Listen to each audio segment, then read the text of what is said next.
미국부터 사우디아라비아까지 국기에 새겨진 신비한 이야기 지금 시작합니다. 안녕하세요, 딩몬입니다. 여러분 잘 지내셨죠? 자, 오늘은 제가 더더욱 많은 이야기를 한번 준비를 해봤는데요. 오늘의 주제는 각 나라의 국기들입니다. 국기는 사실 예전부터 그 나라를 상징하는 대표적인 매개체였잖아요. 그러다 보니까 사실 많은 이야기가 국기 안에 그려져 있어요. 미국의 국기처럼 과거의 역사를 그려놓은 국가도 있고요. 아니면 사우디아라비아처럼 어떤 종교적인 메시지를 던지는 것도 있고, 우리나라의 태극기처럼 음양의 조화, 대자연의 진리, 이런 멋있는 의미를 담아내는 국기도 있습니다. 자, 그럼 지금부터 여러분과 함께 이 국기의 이야기 속으로 들어가 볼 텐데요. 아주 재미난 이야기가 많이 등장할 예정입니다. 바로 시작하죠. 먼저 미국의 국기부터 이야기를 한번 해보도록 할게요. 우리가 미국의 국기를 뭐라고 부르죠? 미국 국기, 당연히 이렇게도 부르지만 성조기, 이렇게도 우리가 부르지 않나요? 그렇죠? 성조기. 자, 일단 이 성조기의 뜻이 뭐냐면요, 한자인데요, 별 성자에 줄 조자를 써가지고 별과 줄무늬의 국기, 성조기, 이렇게 부르는 거래요. 근데 사실 한자가 막 우리들한테, 저한테는 그렇게 와닿지가 않아요. 한자로 성조기 이렇게 부르면 이게 무슨 뜻인지 확 체감이 안 되는데요. 오히려 영어로 하면 좀 더 쉬워요. 영어로 미국의 국기를 Stars and Stripes 이렇게 부르거든요. 왜 스트라이프 셔츠, 줄무늬 셔츠 할 때 스트라이프고요. 별이란 뜻의 스타를 써가지고 미국 국기는 Stars and the Stripe 이렇게도 부릅니다. 자, 이제 본격적으로 미국의 국기를 떠올려 보시면요. 일단 미국 국기 왼쪽 상단에 꽤나 많은 별들이 그려져 있죠. 이 별을 하나씩 세보시면요. 하나, 둘, 셋, 넷, 다섯, 여섯, 일곱, 여덟, 아홉, 열, 열하나, 열둘, 쭉쭉쭉쭉쭉 세다 보시면 마지막 숫자가 50일 거예요. 이 50, 뭘 의미하는 걸까요? 정답은 미국을 구성하고 있는 주들입니다. 예를 들어 캘리포니아주, 매사추세츠주, 텍사스주, 이렇게 미국을 이루고 있는 주들의 합이 50이에요. 그래서 미국 국기에는 50개의 주를 상징하는 50개의 별들이 그려져 있어요. 자, 그런데 여기서 좀 신기한 게 하나 있더라고요. 미국의 국기는 계속 바뀔 수가 있습니다, 여러분. 이 말도 안 되는 일이 어떻게 가능하냐. 특히 이 국기 속에 별의 개수가 늘어날 수가 있어요. 이론적으로는 가능해요. 만약 예를 들어서, 물론 절대 그러면 안 되겠지만, 미국이 갑자기 어느 나라를 공격해요. 더 이상 평화의 수호자 같은 거 하기 싫어, 침략하자, 이렇게 정복 전쟁을 해요. 그러면 그 정복된 나라는 미국의 또 다른 주로서 미국의 편입이 될 거예요. 그럼 미국의 주 개수가 50개에서 51개로 늘어나겠죠. 그렇게 된다면 미국 국기도 업데이트가 될 겁니다. 물론 그런 일은 없기를 바랍니다. 플리즈. 자, 그런데 이런 별들과는 반대로 또 미국의 국기에서 절대 변하지 않을 사실도 있어요. 그거는 줄무늬의 개수입니다. 자, 여러분, 미국 국기에는 줄무늬도 그려져 있어요. 이 줄무늬의 개수를 또 한번 세어보시면요. 하나, 둘, 셋, 넷, 다섯, 여섯, 일곱, 여덟, 아홉, 열, 열하나, 열둘, 열셋, 13개의 줄무늬가 있는 걸 보실 수 있을 거예요. 이게 다 의미가 있더라고요. 그냥 멋으로 그려놓은 게 아니었습니다. 줄무늬가 의미하는 것은 미국이 영국으로부터 독립을 했을 때 존재했던 최초의 13개의 줄을 의미해요. 신기하죠? 여기서 미국 역사 하나 빠르게 소개해드립니다. 미국이 영국한테 독립을 한 게 1700년대 후반이었어요. 근데 이때부터 미국의 땅이 지금처럼 넓진 않았거든요. 지금 미국 땅에서 동부 정도만 딱 독립했을 때의 땅이었고요. 나머지는 다 이제 프랑스 땅이거나 스페인 땅이거나 그랬습니다. 근데 이제 미국이 여러 개의 전쟁 혹은 사건들을 겪으면서 지금의 미국 땅으로까지 넓어진 건데요. 하지만 미국은 그 최초의 역사를 잊지 않기 위해서 최초로 독립을 할 때 있었던 13개의 줄을 미국 국기에 줄무늬로 남겨두었어요. 꽤나 재미난 이야기가 숨어 있었죠. 자, 미국 국기에서는 이것만 딱 기억하시면 될 것 같아요. 50개의 별들은 현재 미국의 주를 상징하는 거고요. 13개의 줄무늬는 미국이 처음 독립했을 때 있었던 13개의 주를 상징한다. 이렇게 이해하시면 될 것 같습니다. 아주 쉽죠? 자, 그럼 이제 우리가 미국 다음으로 만나볼 국가는 아시아로 한번 넘어가 볼까요? 그 주인공은 사우디아라비아입니다. 네, 오일머니, 석유의 나라 사우디아라비아인데요. 사우디의 국기는 솔직히 말씀드리면 좀 무섭다고 해야 될까요? 일단 우리에게 조금 낯선 아랍어가 쓰여 있고요. 또 무시무시한 칼까지 국기에 그려져 있습니다. 하지만 여러분 걱정하지 마세요. 조금 무섭게 생기긴 했는데 다 의미가 있어요. 자, 먼저 사우디아라비아는 사우드 왕족이 지배하는 아라비아 땅이라는 뜻에서 사우디아라비아라는 나라 이름을 사용을 하고 있고요. 1930년에 공식적인 나라로 인정을 받은 역사를 가지고 있습니다. 그럼 제일 먼저 사우디아라비아 국기의 바탕색, 요거부터 한번 살펴볼까요? 사우디 국기의 바탕색은 초록색이에요. 초록색.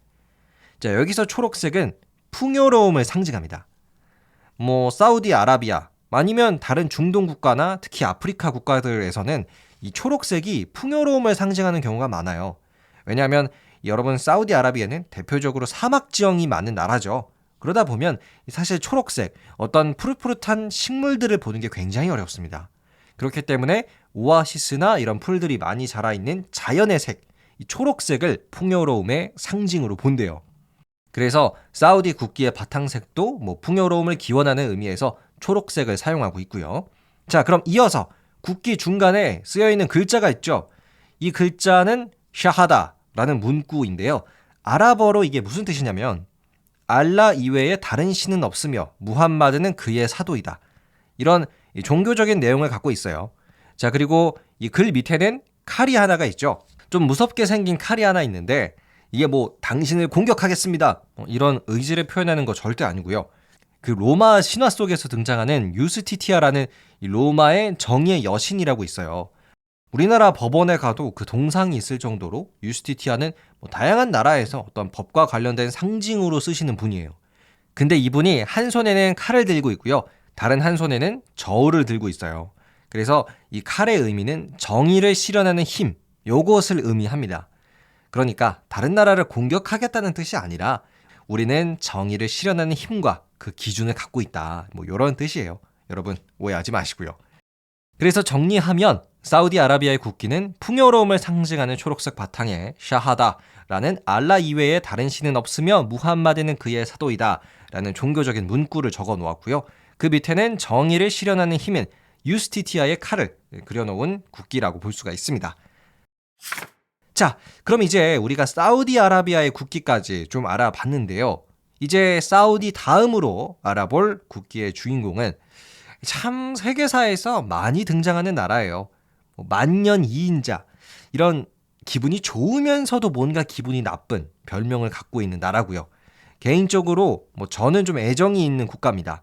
제가 이 나라 말을 좀 할 줄 알거든요. Bonjour, merci beaucoup, bienvenue en France. 네, 프랑스입니다. 자, 프랑스의 국기는 왼쪽부터 시작해서 파랑색, 흰색, 그리고 빨강색, 이 연속된 세 개의 세로 줄무늬로 생긴 국기인데요. 우리가 삼색기라고도 부르죠. 네, 삼색기 발음에 주의하셔야 될 것 같습니다. 결론부터 말씀드리면 오늘날 프랑스의 국기는 1789년 즈음 프랑스 혁명 때 탄생을 했어요. 자, 원래 프랑스 파리, 수도죠. 이 파리를 상징하는 색깔이 두 개가 있었는데요. 그게 이제 파랑색과 빨강색이었대요. 근데 프랑스 혁명 당시에 활동을 했던 라파에트 장군이 이 상징색 파랑색과 빨강색에 흰색을 섞어가지고 오늘날의 프랑스 국기, 즉 삼색기를 만들었다고 해요. 여기서 흰색은요, 프랑스의 왕을 상징했던 색깔입니다. 그래서 양쪽 파랑색과 빨강색은 프랑스 혁명을 주도했던 파리의 시민군들을 상징을 하고요. 중간에 흰색이 왕을 나타냅니다. 그리고 이런 의미도 국기에 숨어 있어요. 왜 나이키의 유명한 슬로건 있잖아요. Impossible is nothing. 이런 것처럼 프랑스 혁명 때도 좀 슬로건, 구호가 있었는데 그게 자유평등 박애였어요. 그래서 프랑스 국기에서 파랑색이 자유를 상징하고요. 중간에 흰색이 평등을 상징하고 마지막 빨강색이 프랑스의 평화를 이루기 위해 흘린 피를 상징합니다. 저는요, 이 프랑스 국기에 숨어있는 혁명의 이야기를 알기 전에는 솔직히 야, 프랑스 사람들은 너무 좋겠다. 국기 그리기 쉬우니까. 라고 생각을 했었는데요. 이제 좀 제 자신을 반성하게 됩니다. 자, 그럼 이제 다음 나라로 넘어가 보시죠. 다음 소개해드릴 국기는요. 프랑스의 국기와 상당히 비슷하게 생겼어요. 로마 제국의 고향, 이탈리아입니다. 결론부터 말씀드릴까요? 이탈리아의 국기는 실제로 프랑스한테 정말 많은 영향을 받아서 탄생한 국기예요. 이탈리아 국기랑 프랑스 국기랑 다른 점이 딱 하나밖에 없는데요. 이탈리아는 맨 왼쪽에 초록색을 쓴다는 거고 프랑스는 파랑색을 쓴다. 요거 말고는 두 나라의 국기가 똑같이 생겼어요. 자, 왜 이렇게까지 두 나라의 국기가 비슷하냐면요. 이탈리아의 역사와도 좀 관련이 있습니다. 여러분, 이탈리아 역사의 자랑 뭘까요? 고대 로마 제국. 야, 아주 멋있었죠. 모든 길은 로마로 통한다. 로마에서는 로마의 법을 따라야 한다. 멋지죠. 그런데 이 멋있었던 로마 제국은 둘로 갈라지고 나서 400년대 후반 아예 서로마 제국은 멸망을 하면서 그 찬란했던 로마 제국은 역사 속으로 사라져갔습니다. 자, 그러면 이렇게 로마 제국이 무너진 그 자리에 이탈리아 땅에는 어떤 나라가 등장을 해서 살아왔었을까요? 결론을 말씀드리면 이탈리아 땅에서는 정말 오랫동안 거의 1000년 이상 통일된 국가가 등장을 하지 못했어요. 마치 프랑스나 영국 이렇게 하나의 나라가 나오질 않았고요. 여러 개의 도시국가 혹은 왕국이 이탈리아 땅에 그냥 공존을 하는 형태였습니다. 대표적으로 베네치아 공국, 나폴리 왕국, 제노바 공국 이런 것들이 있었죠. 그런데 때는 1789년 이웃나라 프랑스에서 혁명이 일어났잖아요. 그리고 나서 영웅이라 불렸던 프랑스의 황제, 나폴레옹 황제까지 등장을 했었습니다. 근데 이런 프랑스 혁명, 나폴레옹의 등장을 보면서 당시 이탈리아 땅에 살고 있던 여러 소규모 국가들이 우리도 그러지 말고 하나의 통일된 왕국을 만들자라는 뜻을 모으게 됐어요. 물론 이 통일된 왕국을 만들기까지는 쉽지가 않았지만 때는 1870년 서로마 제국이 멸망하고 약 1400여 년 만에 이탈리아가 통일에 성공을 했습니다. 그래서 지금의 이탈리아라는 하나의 나라가 있는 거고요. 그리고 보시면 이탈리아 국기랑 프랑스 국기가 지금 상당히 비슷하죠. 그 이유가요. 이탈리아가 통일을 하는 데 있어서 프랑스 혁명이나 나폴레옹의 영향을 많이 받았기 때문에 좀 흡사한 형태의 국기를 사용하게 되었다라는 이야기가 남아 있습니다. 또 여러분 이탈리아의 역사도 기억해 주시면 좋을 것 같아요. 자, 그럼 이탈리아에 이어서 우리가 알아볼 국기는 어디냐면요. 우리나라 사람들이 가장 싫어하는 나라를 여론조사에서 뽑으면 일본을 제치는 국가입니다. 바로 중국인데요. 지금부터는 중국의 국기가 무슨 뜻인지 알아보시죠. 일단 중국 국기의 바탕색, 요것부터 얘기를 해볼게요. 바탕색은 붉은색이죠. 붉은색은 역시나 사회주의와 공산당을 상징하는 색깔입니다. 그리고 왼쪽에 보시면 노란색 별들이 그려져 있어요. 노란색 큰 별이 하나 있고 주위로 4개의 작은 별까지 그려져 있는데요. 일단 가장 큰 별은 중국의 공산당 그 자체를 상징합니다. 그리고 옆에 이 4가지 별은 각각 이 중국 사회 속의 계급을 상징을 해요. 총 4가지 계급을 말하는데요. 노동자 계급, 농민 계급, 소자산 계급, 민족자산 계급 이렇게 되어 있더라고요. 사실 중국의 역사가 굉장히 길죠. 진나라, 당나라, 명나라, 청나라 많은데요. 지금 중국 국기에서는 이런 역사적인 사건들, 나라들이 아니라 현재의 공산화된 중국의 모습이 표현되어 있다고 보시면 될 것 같습니다. 자, 제가 지금까지 5가지 나라들의 국기, 미국, 사우디, 프랑스, 이탈리아, 그리고 중국의 국기까지 소개를 해드렸는데요. 여기서 끝내기 아쉽잖아요, 여러분. 그리고 또 우리가 한국인인데 한국의 국기, 태극기에 대해서도 꼭 알고 있어야 되지 않겠습니까? 그래서 제가 태극기의 이야기도 준비를 해봤어요. 꼭 집중해주세요. 사실 우리나라가 태극기를 만들게 된 계기는 과거 조선이 본격적으로 서양의 나라들과 교류를 하면서부터라고 해요. 대표적으로 1882년 조선과 미국이 맺었던 조미 수호 통상조약이 있었죠. 조선은 당시 우리나라 조선을 상징하는 국기를 사용하였는데요. 어떤 걸 사용을 했냐면 원래 조선에서는 예전부터 이 왕을 상징하는 어기라고 해서 왕을 나타내는 깃발이 있었습니다. 그래서 당시 조선의 관리들은 이 어기를 조금 발전 및 간소화시켜서 오늘날의 태극기를 만들어냈어요. 각각의 뜻이 있는데요. 하나씩 소개를 해드리면요. 일단 바탕색은 흰색이죠. 이 태극기, 흰색의 의미는 밝음과 순수 그리고 평화를 사랑하는 우리의 민족성을 나타낸다고 하고요. 중간의 태극 문양은 음과 양의 조화를 말합니다. 그리고 마지막, 이 많은 분들이 헷갈리는 사괴가 있죠. 위아래 모서리에 그려져 있는 검정색 문양, 요거는 건곤감리 이렇게 부르는데요. 건이 맨 왼쪽 위 모서리, 하늘이라는 뜻이고요. 감이 맨 오른쪽 위 모서리, 물이라는 뜻입니다. 또 곤, 이게 맨 오른쪽 밑 모서리, 땅이라는 뜻이고요. 마지막, 이 맨 왼쪽 밑 모서리, 요거는 불이라는 뜻입니다. 그래서 태극기에는 건곤감이 하늘, 땅, 물, 불이 표현되어 있어요. 사실 태극기가 프랑스의 국기보다는 좀 그리기 어려운 건 사실인 것 같습니다. 하지만 그렇다고 해서 극악의 난이도는 아닌 것 같아요. 다른 나라랑 비교를 해봐도 여러분 영국의 웨일스 같은 경우에는 국기에 빨간색 용이 그려져 있어요. 그러니까 웨일즈보다는 우리 태극기가 훨씬 그리기 쉽습니다. 제가 태극기에 대한 자세한 정보는 또 링크를 걸어놓도록 할게요. 자, 그럼 지금까지 태극기의 이야기도 여러분에게 소개해드렸습니다. 끝!